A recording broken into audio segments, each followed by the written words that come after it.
નમસ્કાર, BE ન્યૂઝમાં આપનું સ્વાગત છે। ચાલો જોઈએ ભાવનગરમાંથી અત્યારે મળી રહેલા સમાચાર। ભાવનગરથી આ સમયના મોટા અને દુઃખદ સમાચાર।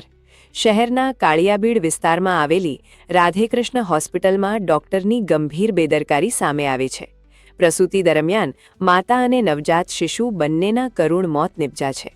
પરિવારજનોએ હોસ્પિટલ તંત્ર સામે ગંભીર આક્ષેપો કરીને ન્યાયની માંગ સાથે હોબાળો મચાવ્યો છે। ભાવનગરના કાળિયાબીડ સ્થિત રાધેકૃષ્ણ હોસ્પિટલમાં સુમિત્રાબેન નિલેશભાઈ ચૌહાણને પ્રસૂતિ અર્થે દાખલ કરવામાં આવ્યા હતા। પરિવારજનોના જણાવ્યા અનુસાર પ્રસૂતિ દરમિયાન દર્દીની સ્થિતિ બગડતા સ્થિતિ કાબૂ બહાર ગઈ હતી।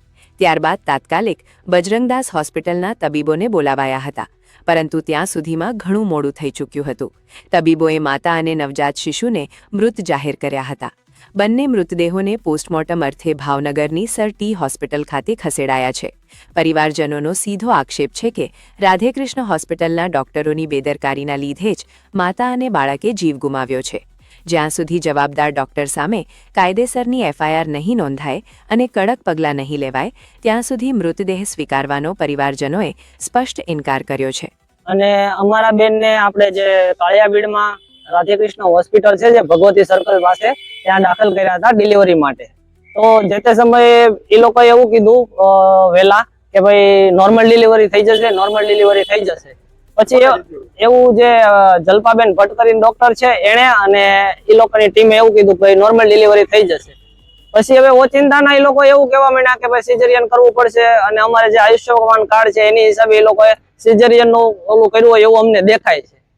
અને એ લોકોએ પછી અમારા જે બાળકનો જન્મ થયો એટલે 15 થી 20 મિનિટમાં અમારા જે ભાઈ છે એને મળવાય નથી દીધા અને એને બોલાયા કે 15 થી 10 મિનિટ ખમો, બાળક જો શ્વાસ લેશે તો ઓકે, નકર પછી ડેથ થઈ ગયું હશે એવું એને જાણ કર્યું। એટલે જન્મ જો તો દેખાડ્યું નથી ને તેડવાય નથી દીધું એ લોકોએ કે ભાઈ આ તમારું બાળક છે તમે જોવો, ઓકે। અને એ લોકો એમ કહે છે કે જે તે સમયે 25 થી 30 કે 70 એવા ધબકારા ચાલુ હતા બાળકના, પણ અમને તો જોયા વિના કેમ માન્ય રહે કે ધબકારા ચાલુ હતા કે બાળક મૃત હતું, એ રીતનું છે।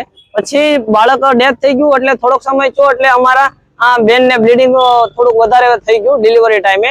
એટલે એ લોકોએ જે કોથળી આવે એ કાઢી લીધી અને જે લોહીની નસ આવે એને ગાંઠ મારી દીધી અને પછી એવું કીધું કે ભાઈ ક્રિટિકલ કેસ થઈ ગયો છે એટલે બજરંગદાસમાં શિફ્ટ કરવો પડશે।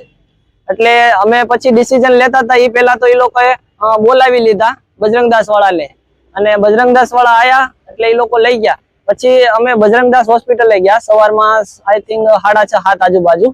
તો ત્યાંના ડોક્ટરે એવું કીધું કે જે ડોક્ટર છે 4-5 જણા એને હાઈ ડોઝ આપી દીધો છે તમારા જે પેશન્ટ છે એને, એની હિસાબે હૃદયના ધબકારા ચાલુ હતા, બાકી જે તે સમયે ન્યાન્યાન મૃત્યુ થઈ ગયું હતું બેનનું, ઓકે। આવો કેસ થયો છે અને અમારી અપીલ એવી છે કે જ્યાં સુધી અમને ન્યાય નહીં મળે એ દવાખાનાને સીલ નહીં લાગે અને એ ડોક્ટર જેટલા હતા અને એનો જેટલો સ્ટાફ છે એને કસ્ટડીમાં નહીં લે ત્યાં લગી અમે અમારા બાળકને અને અમારી બેનને અહીંથી અમે ડેડ બોડી રિસીવ નહીં કરીએ। 4 વાગ્યાના લઈ ગયા ને ત્યારના એ લોકો એમ કે સારું છે, ધબકારા હારા છે એટલે ઠેઠ સુધી અમને 3 વાગ્યા સુધી એવી રીતે કર્યું એમ। નો ડોક્ટર આવ્યો એક કે નો આ શીખો ડોક્ટર એમના અમારી બાઈને હેરાન કરી નાખી ઠેઠ ક્યાં લઈ ગયા હતા રાધાકૃષ્ણ અને એની રીતે એને બધું કર્યું, અમને કાંઈ પૂછ્યું નથી કે નથી અમારી સહી લીધી એ ઠેઠ સુધી। પછી એનેથી રહેવાનું નહીં ને તો હું ઠેઠ અંદર હતી તો મને એને બહાર કાઢી મૂકી, બેન હવે તમારથી નહીં જોવાય તમે બહાર વિયા જાવ એમ। તો અત્યાર સુધી હું ઊભી હતી તો એનથી ન ઓલું થયું ત્યારે મને ઓલા એને બહાર કાઢી નાખી કે તમે બહાર બેન વિયા જાવ એમ, તમારથી નહીં જોવાય એમ।